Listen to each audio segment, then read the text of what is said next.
Selamat malam, salam sejahtera. Terima kasih karena bersama dengan saya di Nazilin Unity Channel.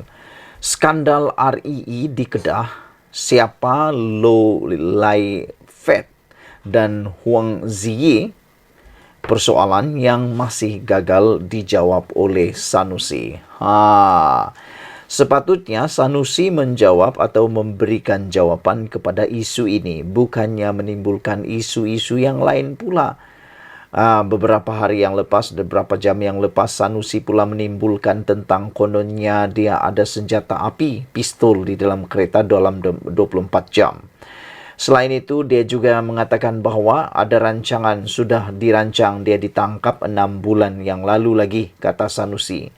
Sehingga pada pendapat kami sebagai penganalisis politik itu satu perkara yang merepek kerana beliau ditahan bukan kerana perkara atau tuduhan yang pernah berlaku sebelum ini, tetapi kerana ucapan beliau yang baru sahaja beliau lontarkan dalam ucapan dalam kempen terbaru.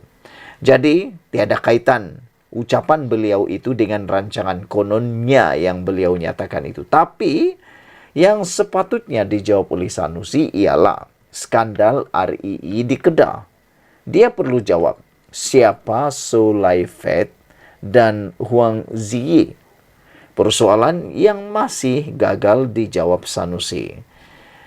Kecurian unsur nadir bumi RII bukanlah satu plot atau rancangan untuk memburukkan imej Menteri Besar Kedah, Datuk Seri Muhammad Sanusi Maknor.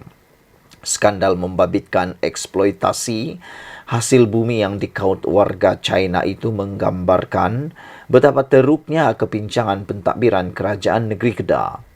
Ada bukti yang kukuh dan tulen, bukannya tuduhan kosong semata-mata. Apa yang tiada setakat ini ialah penjelasan sebenar Sanusi selaku pengerusi perbadanan Menteri Besar Kedah MBI termasuk isu dua pekerja dari China, So Lai Fat dan Huang Ziyi. Namun, Sanusi seolah-olah menepis dengan mendakwa konon wujudnya plot memburukkan imejnya. Sedangkan majikan So Lai Fat dan Huang Ziyi yang masing-masing pemegang pas profesional adalah MBI. Kecurian serta rasuah dalam isu perlombongan RII itu melibatkan hazana alam semula jadi di hutan simpan Bukit Enggang Syekh. Eksplorasi atau curi RII. Hanya yang tahu sepatutnya dan semestinya adalah Sanusi. Ikuti rancangan khas berprofil tinggi ini dalam Siasatan Suruhanjaya Pencegahan Rasuah Malaysia SPRM.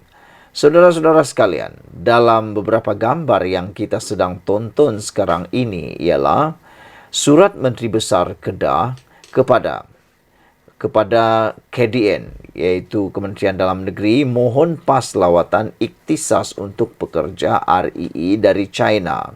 Muhammad Sanusi Maknor antaranya mohon 21 pekerja mahir dari China, tetapi surat CEO MBI Kedah menyatakan mereka hanyalah pekerja am, dan pada waktu itu Menteri KDN ialah Hamzah Zainuddin. Selain itu, siapa dua orang ini, iaitu Huang Ziyi dan So Lai Fat? Daripada paparan ini, daripada puluhan warga China yang diberikan pas lawatan ikhtisas, dua daripadanya bermajikankan MBI Kedah untuk projek RII. Ditangkap Januari 2023. Kes kecurian RII dan pencerobohan hutan simpan Bukit Enggang Syekh mempunyai kepentingan 80% dalam prospek Suria Sudan Berhad, syarikat yang diberi lesen oleh Kerajaan Kedah untuk projek eksplorasi RII, iaitu So Lai Fat. Kecurian RII part yang ketiga, Januari 2023, tangkapan pertama selepas surat kebenaran dikeluarkan Kerajaan Kedah. 15 Mei 2023, kes kecurian belum selesai. Sekali lagi, surat kebenaran dikeluarkan. Jun 2023, tangkapan kedua kes yang sama di lokasi yang sama. Huang Zi, salah seorang warga China yang ditangkap, merupakan staf profesional lantikan MBI Kedah. Selepas itu, terkini diriman SPRM suguhkan RM13 juta part yang keempat. CEO MBI Kedah dan seorang pengarah syarikat berkait pelumbungan mineral ditahan riman atas siasatan kes korupsi RII. Saudara-saudara sekalian, dalam gambar yang kita lihat ini, pada 2018 digambarkan selamatkan Bukit Enggang. Saudara-saudara sekalian, ini memang mengejutkan kita semua. Ikuti terus ulasan selepas ini.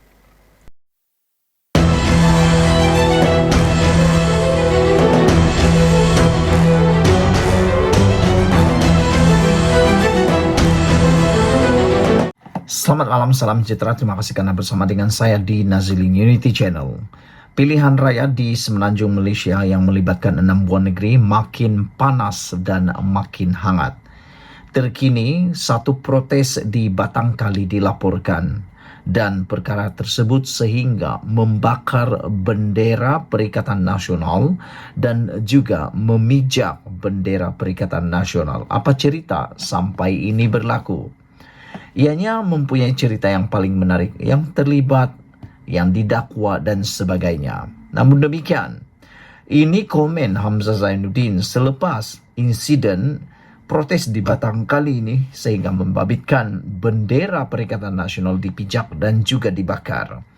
Kata Hamzah Zainuddin, biasalah, ada suka, ada yang tak suka, kata beliau.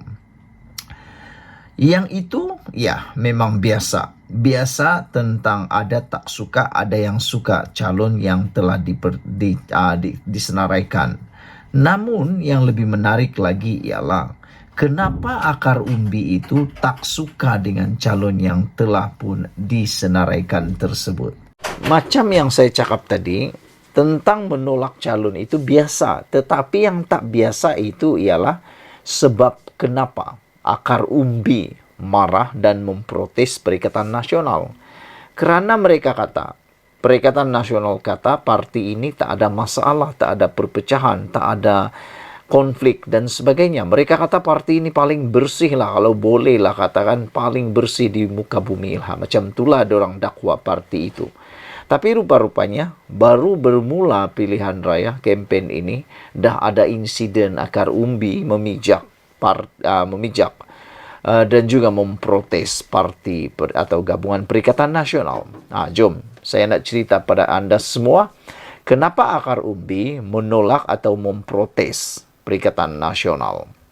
Ada orang yang suka, ada yang tak suka, kata Hamzah Zainuddin. Di dalam paparan konten kali ini, anda boleh melihat beberapa gambar yang saya paparkan ini yang menunjukkan protes daripada akar umbi Perikatan Nasional. Ada yang memijak, ada yang membakar bendera Perikatan Nasional. Setiausaha Agung PN Hamzah Zainuddin menganggap protes terhadap calon gabungan parti itu di Kerusi Dun Batang Kali, Selangor sebagai perkara yang biasa. Ada orang suka, ada tak suka, kata beliau. Hamzah diminta mengulas mengenai penolakan akar oleh ahli akar umbi bersatu di Hulu Selangor minggu lalu yang kecewa selepas gabungan itu didakwa mengenepikan ketua bahagian mereka Muhammad Anwar Muhammad Nur daripada bertanding di Batang Kali. Ini menurut mereka semua, akar umbi tersebut, berdasarkan foto yang tersebar di Facebook, ahli yang dikatakan tidak berpuas hati telah membakar dan memijak bendera Perikatan Nasional. Mereka mendakwa Perikatan Nasional telah memilih salah seorang lagi, ahli jawatan kuasa pimpinan bahagian Hulu Selangor, yang didakwa bersekutu dengan pengerusi Perikatan Nasional Selangor, Azmin Ali dan bukannya Anwar. Menurut catatan di Facebook, akar umbi bersatu tempatan juga telah melancarkan gerakan memboikot calon berkenan dan berikrar untuk memastikan Perikatan Nasional kalah pada pilihan raya 12 Ogos ini. Sementara itu, Hamzah memberitahu pemberita Perikatan Nasional akan mengumumkan calon mereka untuk pilihan raya negeri Selangor Rabu ini. Pengumuman itu akan dibuat semasa acara yang diadakan di Taman Medan Petaling Jaya pada 8 malam nanti. Saudara-saudara sekalian, apabila tindakan memboikot sehingga ada tindakan membakar dan memijak bendera parti tersebut, itu boleh dianggap satu tindakan yang benar-benar membuatkan mereka marah. Ada yang mereka sangat marah, dan mengikut laporan ini mereka memboikot, mereka membakar, mereka memijak bendera tersebut kerana mereka mendakwa Perikatan Nasional telah memilih seorang lagi ahli jawatan kuasa pimpinan bahagian Hulu Selangor yang didakwa bersekutu dengan pengerusi PN Selangor Azmin Ali dan bukannya Anwar. Mereka, menurut catatan di Facebook, Akar Umbi Bersatu tempatan juga telah melancarkan gerakan memboikot calon berkenan dan berikrar untuk memastikan Perikatan Nasional kalah pada pilihan raya 12 Ogos ini. Sekian dulu untuk kali ini. Jangan lupa tinggalkan komen Anda. Apa komen Anda tentang isu kali ini? Kita jumpa lagi. Bye-bye.